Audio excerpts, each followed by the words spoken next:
우리 함께 하나님의 말씀 같이 읽도록 하겠습니다. 앉지 마시고요. 창세기 45장 1절에서 8절까지입니다.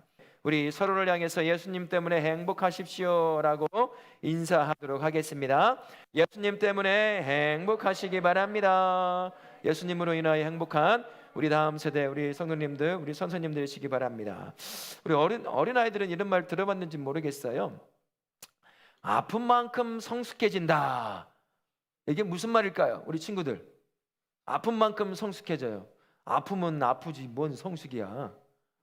아픈 만큼 성숙해진다는 뭔 말인지 아세요? 아는 친구 있답니다. 그래요. 그러면 해도 되겠어요? 아픈 만큼 성숙해진다는 말이 있어요. 그러면 정말 힘들고 어려운 일을 겪으면 어제보다 오늘 더 어른스러워질까요? 질까요? 그렇게 되던가요? 목사님 경험으로는 잘 안 돼요. 짜증나요. 화가 날 때가 많아요. 왜 이런 어려움이 나에게 있을까? 그런 거죠. 성공의 자리에 올라가려고, 잘 돼 보려고 애를 써요. 잘 안 돼. 그러면 그것이 하나의 나를 성숙하게 만들어주는 그러한 일이 돼야 될 텐데 잘 안 됩니다. 밤참 설쳐가면서 공부해요. 열심히 공부하는데 뭐가 안 올라요? 수험 성적이 안 올라요. 야, 이것도 아픈 만큼 성숙해지는 거니까 그냥 참아야지. 잘 되던가요?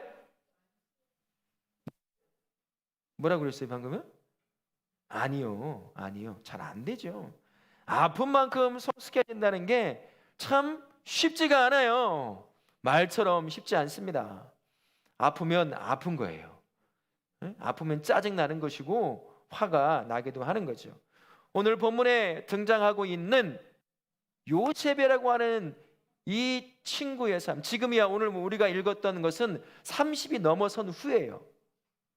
근데 30이 넘어서기 전에 요셉이라고 하는 이 친구가 노인 상황에 있었습니다. 10대 중반쯤 됐을까요?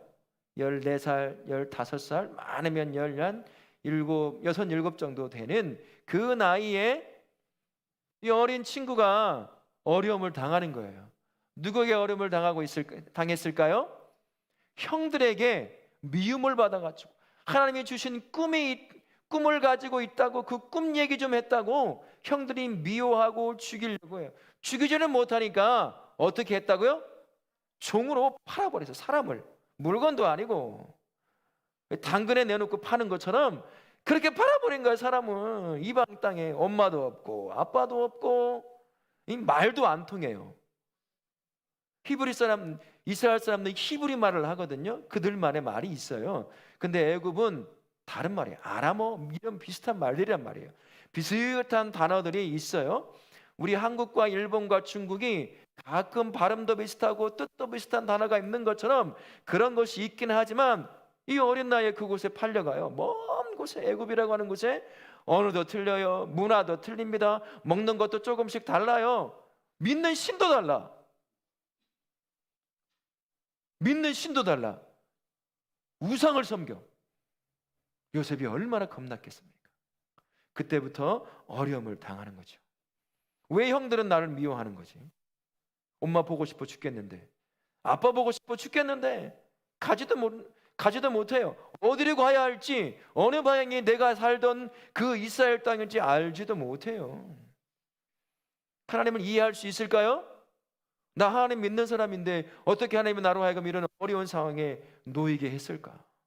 왜 이 상황 가운데서 내가 엄마도 못 보고 아빠도 못 보고 내가 먹던 음식도 제대로 먹지도 못하고 알아듣지도 못하는 말을 들으면서 혼나가며 하루 온종일 일하는 종처럼 살아야 되는지 아마 요셉은 굉장히 힘들었을 거예요. 하나님 앞에 막 소리질러 기도도 해봤을 거예요. 우리 아빠가 기도하던데 내가 아빠처럼 한번 기도해봐야 되겠다고 기도도 했을 거예요. 근데 아무런 소리도 안 들려. 하나님이 원망스러웠을 거예요. 하나님이 미웠을 거예요. 이런 나를 알아보지 못하는 우리 엄마 아빠도 때로는 미웠을지도 모릅니다. 요셉에게 소망이 있었을까요? 여러분, 종이 뭔지 알아요? 종? 땡땡땡 그 종 말고 종이 뭐예요? 종. 노예. 노예가 뭘까요? 노비가 노예잖아. 그 뭐냐고 그게. 아무것도 할 수가 없어요. 이 물건이야, 물건. 사람인데 물건이에요. 물건을 돈 주고 사고 팔잖아요. 사람을 그렇게 사고 파는 거예요. 그래서 돈 주고 산 사람이 마음대로 할 수 있어요. 떨어뜨려 계란을 깨듯이 그렇게 할 수도 있어요. 엄마 아빠의 사랑받고 있던 요셉이 그 종이 돼버린 거야. 노예가. 그 상황에서 어린 요셉이 무슨 소망을 갖겠습니까? 근데 참 신기해요. 요셉이 우리 같으면 아마 울고불고 막 난리치고 땡깡치고 지금 예배 드리는데 그 잠깐 설교하는 20분도 채 안 되는 시간도 못 참아가지고 난리치는 그런 우리인데 종으로 팔려갔어. 노예로. 어떨까요? 견디지 못했을 거예요. 고통스러울 거예요 아마. 무슨 소망이 있었겠어요. 짐짝 취급하는데요. 근데 참 신기하게 요셉이 잘 참아내. 요셉이 잘 참아내. 저도 못 참아요. 목사님이지만 못 참을 것 같아요. 근데 요셉은 그 어린 나이에 종으로 팔려갔는데 잘 참아. 이유가 뭔지 아세요? 이유를 말씀에서 한번 찾아볼까요? 창세기 39장 2절, 3절, 5절, 21절, 23절에 보면 비슷한 말이 계속 반복돼요. 앞에 있어요. 눈을 들고 눈을 번쩍 뜨고 같이 한번 소리내서 읽도록 합니다. 시작. 여호와께서 요셉과 함께 하심으로 그가 형통한 자가 되어 그의 주인이 여호와께서 그와 함께 하심을 보며 또 여호와께서 그의 범사에 형통하게 하심을 보았더라. 여호와께서 요셉을 위하여 그 애굽 사람의 집에 복을 내리심으로 요셉이 옥에 갇혔으나 여호와께서 요셉과 함께 하시고 여호와께서 요셉과 함께 하심이라. 여호와께서 그를 범사에 형통하게 하셨더라. 종으로 팔려간 그 순간, 아니 그 이전부터 요셉과 하나님이 함께 했어요. 노예로 팔려간 그때도 함께 했어요. 보디발 아내에게. 요셉이 목사님보다 잘생겼던 것 같아요. 키도 크고. 그러니까 보디발이라고 하는 장군의 아내가 뿅 가버렸어요. 그래서 나랑 사귀자. 그런데 요셉이 하나님의 복이 있는데 어떻게 그럴 수 있습니까? 도망쳤어요. 그래서 그것 때문에 감옥에 갇혔어. 그 장면까지 다 나온 거예요. 왕의 감옥에 갇힌다는 게 뭘까요? 왕의 감옥에 갇히면 어떤 거예요? 딱 두 가지야. 첫 번째 뭐야? 사는 거예요. 너 살아. 보내줘. 두 번째, 죽는 거예요. 왕의 감옥에 갇히면 사느냐 죽느냐 하면 결정돼요. 우리가 감옥에 가면 3년 살다 나오세요. 10년이에요. 당신은 평생 감옥에서 살세요. 이렇게 돼 있는데 이 당시 왕의 감옥에 갇혔다라고 하는 건 둘 중에 하나야. 왕이 기분 좋아가지고 그래 너 나가 하면 나가는 거고 사는 거고, 왕이 기분 나빠. 감옥에 누구 있어? 야 걔 죽여. 그럼 죽는 거야 그냥. 별 죄도 없이 그냥 죽는 거예요. 근데 요셉이 그곳에 갇혔네. 근데 그곳에서 요셉이 살아내는 이유가 뭐라고 말씀해요? 하나님이 요셉과 함께 하더라는 거예요. 감옥에 갇혀본 사람 없죠? 여러분 집이라는 감옥에 갇혀 있잖아요. 학원이라는 감옥에도 갇히잖아요. 그죠? 못 도망가. 얼마나 힘들어요. 감옥에 갇히면 그렇습니다. 근데 요셉이 참 견뎌내고 인내하고 참아내는 거예요. 이 10대 중반의 아이들 난리가, 지금 5분밖에 안 지났는데 난리가 났어요. 지금 여기 애들이 이걸 견디는데도. 근데 감옥에 갇혔어. 어떻게 참겠어요? 근데 견뎌내요. 왜? 하나님이 요셉과 함께 해주는 걸 요셉이 어려울 때부터 보니까 나 혼자 있는 게 아닌 거야. 하나님이 함께 한다는 걸 느끼는 거예요. 보디발이라고 한 장군이 왜 나한테 잘해줘요? 아마 그랬을 거야. 내가 너를 보니까 요셉, 널 보니까 네가 믿는 신이 너와 함께 하는 것 같다. 야 네가 들어온 데부터 우리 집이 왜 이렇게 잘 되는지 모르겠어. 그 소리를 듣고 아마 요셉이 깜짝 놀랐을 거야. 하나님이 함께 하는구나 나랑. 원망하고 슬퍼하고 힘들어 했는데 그게 아니구나 알게 된 거죠. 그래서 감옥에 갇힌 그 순간에도 야, 나는 안 죽는다. 꿈을 주신 하나님이 나와 함께 하시니까 나는 반드시 이 꿈을 향해 나아갈 수 있을 거야. 그런 확신이 있었던 거죠. 그래서 요셉이 감옥에 갇혀 있어도 참을 수가 있었던 거예요. 잠언 3장 6절에 이렇게 말씀합니다. 같이 한번 읽어볼까요? 시작. 너는 범사에 그를 인정하라. 그리하면 내 길을 지도하시리라. 하나님이 나와 함께 한다는 것을 인정하고 받아들이고 한다면 우리 하나님이 우리의 길을 어떻게 하신다고요? 지도하신다는 거야. 여러분 친구들 중에서 내일 나는 어떤 삶을 살지 나는 100% 알아요 하는 사람 손 한번 들어보세요. 나는 내일 어딜 갈지 100% 알아. 뭐든지 다 알아. 안 가봤어도 알아. 안 살아봤어도 알아. 그런 친구 있어요? 우리 집사님, 장로님, 권사님 아시는 분 손 한번 들어보세요. 우리 선사님들 아시는 분 내일 나는 어떻게 살지 머릿속에 다 있어. 손 한번 들어보세요. 아무도 없어요. 우리 몰라요. 내일 몰라. 그래서 우리 하나님이 말씀하는 거예요. 너가 날 인정했지? 내가 너와 함께 한다는 거 너도 알겠지? 그래요. 그러면 하나님이 그 길을 인도해 가신다는 거예요. 지도해 가신다는 거예요. 우리 하나님은 한 번에 100년을 볼 수 있는 분이에요. 한 번에 1000년을 한 번에 봅니다. 만년을, 억년을 한 번에 보셔요. 우리는 못 보지만 그럼 내가 가야 할 길 다 아시는 거야. 사람을 붙여줘요. 요셉 보세요. 감옥에 들어가요. 근데 살려줄 사람을 붙여줘요. 죽어야 되는데 하나님이 그렇게 지도해 가신다는 거예요. 하나님이 함께 한다는 걸 알고 인정하는 사람에게 우리 하나님이 그 인생을 내가 지도해 가겠다.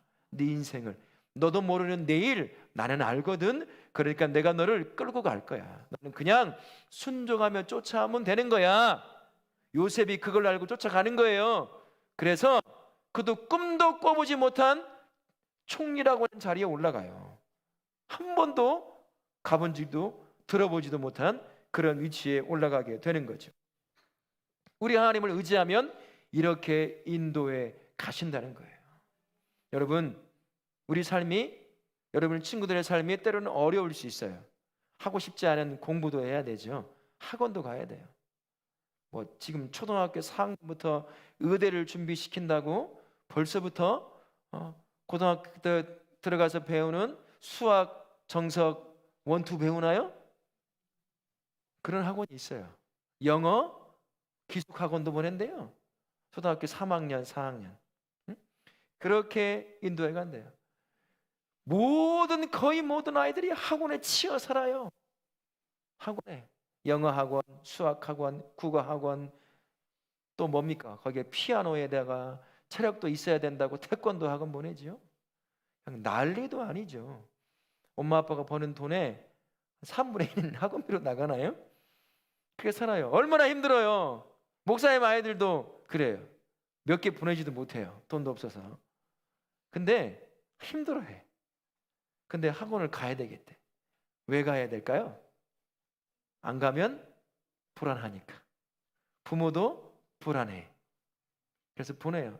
부모도 힘들고 아이들도 힘들고 놀아야 할 그 시간에 놀지도 못하고 그러고 앉아 있어요. 학원에. 힘들죠. 학교 가면 어때요? 친구들과 관계 좋습니까? 안 좋대요. 절대 안 좋대요. 친구들과 함께 지내는 거 재밌나요? 중학교 이제 올라간 친구들은 아마 힘들 수도 있어요. 초등학교 이제 들어간 친구들도 어려울 수도 있고요. 친구와의 관계도 쉽지 않아요. 그죠? 새로 만난 선생님 쉽습니까? 관계도 쉽지 않아요. 여러 가지들 누구나 다 어리다고 어려움에 놓이지 않는 게 아니죠. 다양한 문제 앞에 놓여요. 문제는 어려움이 있고 아픔이 있고 힘든 것이 있는 게 문제가 아니라 그 상황 가운데 누가 함께 해주느냐가 문제인 거예요. 엄마 아빠가 함께 해줘요? 학원에?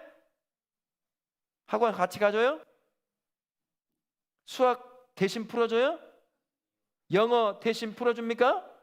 대신 풀어줘도 내 것도 아닌데 뭐 무슨 소용이 있겠어요? 해줄 수 있는 게 없어요. 근데 우리 하나님은 다릅니다. 우리 하나님은 어느 상황에 놓여 있어도 어느 위치에 놓여 있어도 언제나 함께 해주셔요.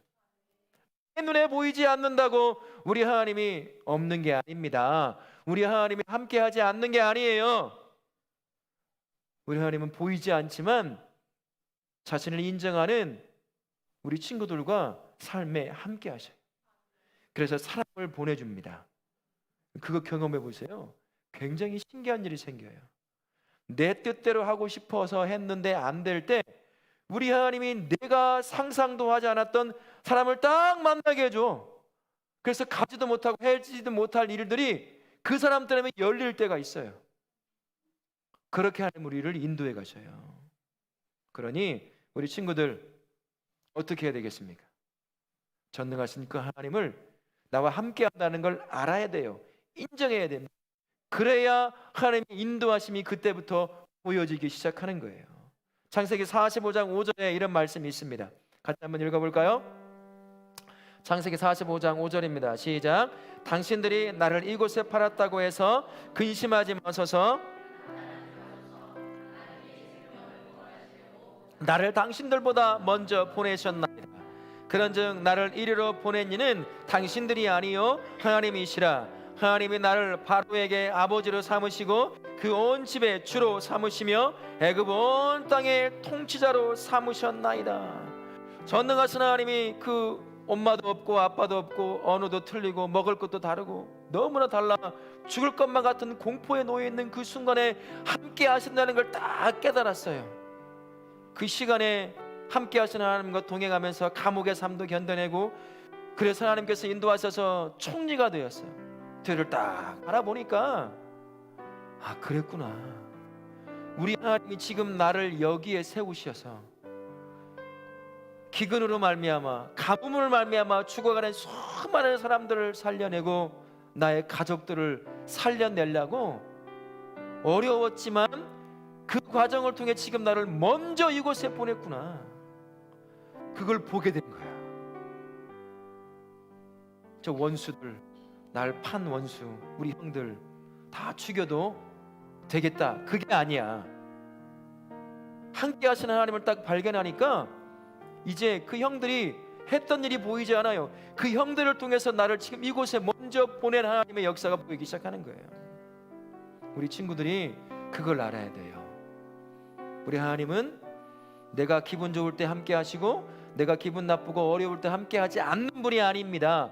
내가 좋아하는 환경에 있건 내가 힘들어하는 환경에 있건 어느 환경에 있어도 우리 하나님은 여전히 똑같이 나와 함께 하셔요. 그래서 내 길을 인도하십니다. 이 한 주간도 여러분, 우리 친구들의 놓이는 데가 어려움이 있을 수 있어요. 우리 선생님들도 그렇고 우리 성도님도 그렇고 주어진 삶의 자리가 어렵고 힘든 그런 위치에 놓여질 수도 있을 겁니다. 내가 속한 상황은 어떤 상황이라 하더라도 변치 않는 사람 사실 한 가지만 있어요. 하나님은 나와 함께 하신다는 거예요. 그래서 내 길을 인도해 가신다는 거예요. 두렵지만 내 고집 내려놓고 하나님께서 인도하시는 걸 살짝 손으로 잡아보세요. 의지해 보세요. 그 하나님이 내 인생을 이끌어 갑니다. 그러면 내가 죽으라고 하고 죽으라고 열심히 살아가는 것보다 큰 만족을 누리며 살게 하시는 분이 우리 하나님이시다는 걸 기억하시고 이 한 주간 누구와 동행해야 되겠어요?